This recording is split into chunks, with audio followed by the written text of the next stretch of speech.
दो चीजें में थोड़ा सा मेरा मत भिन्नता है। एक तो आपने कहा कि 17 पॉइंट दिए गए हैं सरकार का लक्ष्य वो करके, ये तो कोई 17 पॉइंट नहीं थे, ये तो उनके अपनी वर्णना थी। उन्होंने अपने अपने नैरेटिव्स बताए हैं लोगों को कि मैंने ये किया ये किया ये किया 20 दिन में। अब अगले 100 दिन में 17 पॉइंट, अब अगले 100 दिन में 17 पॉइंट क्या हैं ये तो आपने कर दिखाया। अगले 100 दिन में क्या है पहले वो तो पता लगे। ये तय है कि हाँ, जो मीटिंग हुई है, जो G9 की मीटिंग हुई है, जो मंत्रियों की मीटिंग हुई है, उनको जो एजेंडा दिया गया है सेट करके 100 दिनों में, उस बारे में जानकारी मुझे, जहां तक मेरी जानकारी है, जो मैं जानता हूं, वो ये है कि हाँ, इन लोगों ने ये तय कर लिया है कि अब जो है आगे इन 100 दिनों में रोजगार, महिला सुरक्षा और इसके अलावा प्रदेश में जो किसी भी तरीके का जो निवेश होना है वो सरल की जाने वाली प्रक्रिया, और जो सरकारी दफ्तर हैं, जिन सरकारी दफ्तरों में आप जैसे तहसील को ले लीजिए, आरटीओ को ले लीजिए, और कुछ ऐसे इस तरीके के जो दफ्तर हैं जिनमें भ्रष्टाचार बहुत ज़्यादा होता है, जहां आप जानते हैं कि बिना घूस के कोई काम नहीं हो सकता है, उन जगहों को साफ सुथरा करने, क्लीन करने और उनको जो है अप टू डेट करने का। और साथ साथ ये भी समझ लीजिए आप कि इन 100 दिनों के बाद, अगले 100 दिनों के बाद योगी जी अपने मंत्रालयों को जो उनके पास हैं, जो मुख्यमंत्री के पास अभी मंत्रालय हैं, उन मंत्रालयों को अपने दोनों डेपुटीज को, अब मुझे पता नहीं उसमें से कितने जो है वो केशव प्रसाद मौर्य जी को जाएंगे, लेकिन हाँ, एक मोटा मोटा जो डिपार्टमेंट का कार्यभार है, बहुत सारे डिपार्टमेंट का, वो ब्रजेश पाठक जी के पास जाएगा। और उसके बाद वो जो है अभी के जो चुनाव होने वाले हैं गुजरात और हिमाचल के, उन दोनों चुनावों के लिए वो अपने आप को थोड़ा सा हल्का करेंगे और उन दोनों चुनावों की तरफ जाएंगे। तो ये तो तय है कि अभी वो उनको प्रदेश की राजनीति में इस समय जो त्वरित गति उनकी दिख रही है, बहुत तेज गति दिख रही है, वो इसलिए दिख रही है क्योंकि उनको वो थोड़े समय का 2-4 महीने, 3 महीने, जितने भी समय का हो, वो अवकाश लेना है, जब वो गुजरात और हिमाचल प्रदेश के चुनाव के लिए अपने आप को लेके जाएंगे। और वहां पर जो है एक उस पूरी छवि के साथ, एक स्टार प्रचारक होने की छवि के साथ, एक फ्लैम्बॉयंट मुख्यमंत्री होने के साथ, एक दबंग मुख्यमंत्री होने के का जो है, और उसके साथ अपने प्रदेश में जो हो रहा होगा उस समय तक, या हो चुका होगा उस समय तक, उन चीजों को वो लेके जाएंगे, प्रस्तुत करेंगे, लोगों के सामने ले जाएंगे, लोगों को ये बताने की कोशिश करेंगे। तो ये मुझे लगता है कि हाँ, एक अच्छी और सोची समझी रणनीति जो चुनाव के लिए भाजपा ने पहले से तय कर रखी है, उस रणनीति के तहत वो पहले से काम करना शुरू कर रही है और चरणबद्ध तरीके से काम कर रही है कि मंत्रियों को ये चीजें दे दी जाए, उनसे ये कह दिया जाए कि आप रिजल्ट लेके आइए। सवाल ये नहीं कि आप क्या बताएंगे, आप रिजल्ट लेके आइए, परिणाम दिखाइए, और उन परिणामों को प्रोपोगेट किया जाए चुनाव के लिए कि देखिए 100 दिन में हमने ये काम किया है, अब डबल इंजन की सरकार इतनी तेजी से चल रही है और देख लीजिए ये परिवर्तन हो गए हैं प्रदेश में।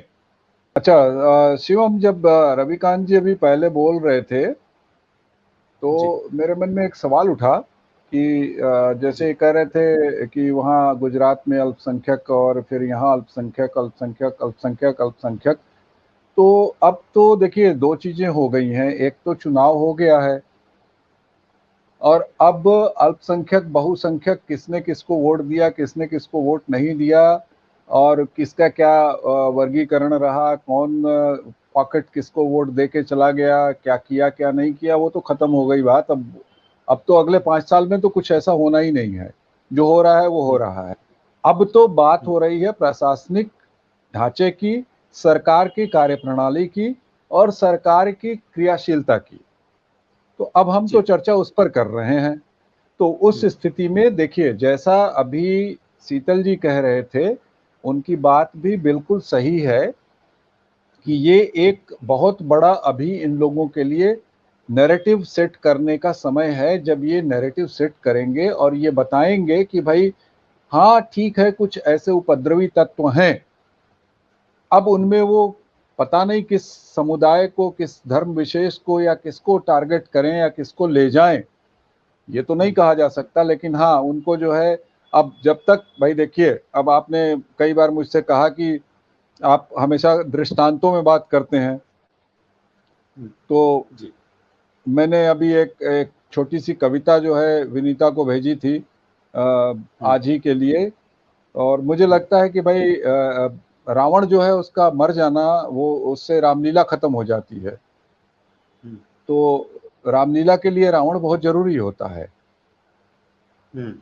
तो ऐसे ही एक 4 लाइनें मैंने लिखी थी, मैं उसको बता देता हूँ, उससे आपको समझ में आ जाएगा कि ये जरूर आप सुनाइए।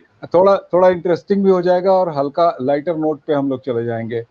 जी जी जी। तो चल रही थी रामलीला, मच रहा था शोर, kill Ravan once more once more once more. पर रावण था कि मरता ही नहीं था। पब्लिक हो रही थी बोर, और राम रावण में युद्ध चल रहा था घनघोर। पब्लिक बार बार चिल्ला रही थी, kill Ravan once more once more once more. अंत में ऊब कर राम का पात्र कर रहे चरित्र से उसके बेटे ने पूछा, पापा ये रावण मरता क्यों नहीं है? उसने पीछे घूम के जवाब दिया, बेटा इस रावण के ना मरने में ही हमारी भलाई है, पेमेंट इसी ने करना है, ये रामलीला इसी ने कराई है। बिल्कुल सही बात है। तो रामलीला ऐसा किसने है कि कराई है? अगर अब देखिए, ऐसा होगा कि अगर जो है एक विलेन नहीं होगा तो पिक्चर चलेगी ही नहीं। तो एक विलेन तो रखना है, किसी न किसी को विक्टिम बनाना है। अब वो नहीं होगा तो आप पेट्रोल की महंगाई की, आम लोगों की नौकरी की, बढ़ती हुई महंगाई की दर की, औद्योगिक रूप से फिसलने की, औद्योगिक उत्पादन घटने की, उद्योग व्यापार महंगाई न दर लगा 14 पाने पहुंच गई की। है पाठक जी, 14। पिछली बरस अरे 7 थी। मैं अभी आंकड़े की बात नहीं कर रहा हूं, आंकड़ों की बात नहीं कर रहा हूं, मैं तो अभी सिर्फ मोटे मोटे मुद्दों की बात कर रहा हूं जो होगी। अब उसको अगर आपको ढकना है, उसको एक कारपेट के नीचे डालना है, तो जाहिर सी बात है कि आपको एक विलेन तो चाहिए ना। देखिए इसने सब खराब कर दिया, देखिए इसने सब खराब कर दिया, ये सांप्रदायिक है, वो फला है, वो ढिमका है, वो ये है, वो ये नहीं। साहब, मुद्दों की बात अब तो देखिए, सीधी सी बात यह, यही मैं रविकांत जी को भी कह रहा था कि अब तो देखिए सीधी सी बात यह है कि चुनाव गए खत्म। उत्तर प्रदेश में चुनाव नहीं होना है अगले 5 साल तक। 2024 में अब लोकसभा के चुनाव होंगे। अब तो सरकार से प्रतिदिन उनकी अकाउंटेबिलिटी पूछनी है, उनका दायित्व पूछना है। ये नहीं कि कौन अल्पसंख्यक की आवाज दबा रहा है, कौन पत्रकारों की आवाज दबा रहा है। ठीक है, आप कुछ भी करिए, आप ये बताइए कि आपने क्या किया। दूसरी चीज, आपने अब तक जो अपने एजेंडा सेट किए थे उस पर क्या किया? आपने अपना जो घोषणा पत्र जारी किया था उस पर क्या किया? आपने कहा 100 दिन में ये होगा, 100 दिन बाद आप उनसे पूछिए ना दोबारा कि आपने कहा था ये होगा, हुआ नहीं हुआ, क्यों नहीं हुआ?